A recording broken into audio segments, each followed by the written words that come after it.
Hi guys, I just want to go through how to mark up for an eyebrow lift again, because I've seen quite a few people making the same mistake on the forum, so there's obviously room for a better explanation.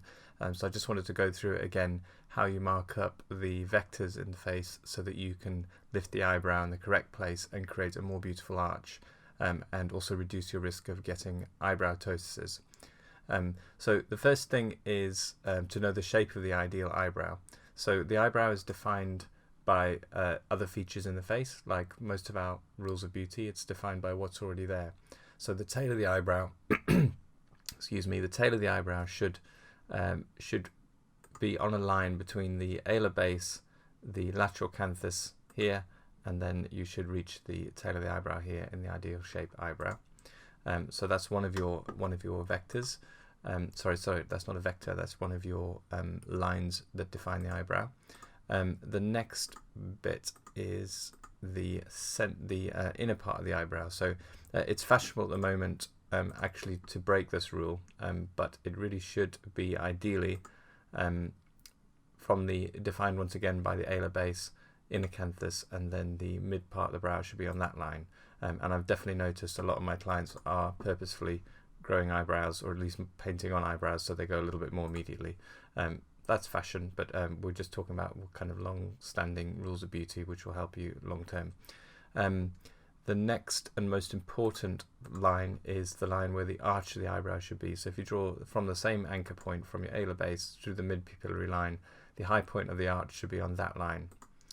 So that's basically how the eyebrow is defined by other features in the face. So when you want to lift an eyebrow, you need to take that into account. If you want to lift an eyebrow here, where the arch already is, which is basically nearly always where we do want to lift it, the greatest strength of the muscle must be pulling along that line. So this is the point that you want the vector to create, is a line from here to here. It should be pulling upwards in that position. So if you want to force pulling here, obviously you have you have to have muscle on either side of this line working in order to lift here, because if you Botox up to this line, and this is the mistake I think people are making, is they draw this vector on here and then they fill this space with Botox.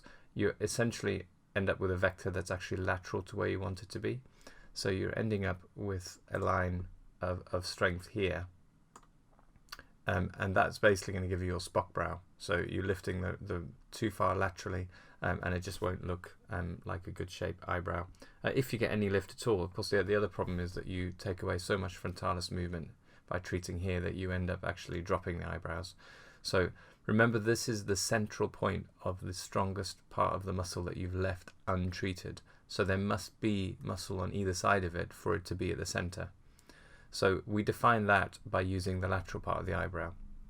So I take a point here where the tail of the eyebrow is, and I measure the distance between here and here should be about the same. So you end up with 3 points. Let's just mark that again. So there are 3 points now. You've got a high point of your vector. This is your target. That's where you want the muscle to pull. Then you have a base here where that you're using to define muscle size that does the lifting. So this is half of the muscle that will do the lifting, and this is the other half of the muscle that will do the lifting. So if we link all of that together, you end up with this triangular shape.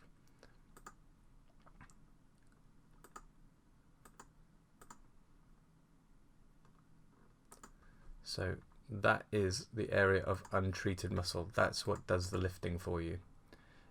If you inject within the space, obviously you get less lifting, but I just wanted to make sure that people understand that the vector line is not the line is not the border of the markings. So once you've drawn this triangle up, you then draw your other markings on. So you know, this little box here that we don't treat in the middle, and then you can also add your upper part of the frontalis, if you can see where the frontalis muscle ends. And you end up all together at the end with a very clear space where you can inject, and where you don't inject is what does the lifting, and that should lift this arch of the eyebrow up.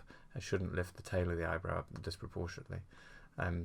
So have a look at that. I'll post this video whenever I see someone making a slight mistake. It's usually that it's drawn on as a triangle without thinking about the vector. So people remember the triangle bit, but they don't always remember the how the triangle got its position. So I see a little triangle drawn on that looks to the untrained eye fine, so it might be that you get a triangle like that.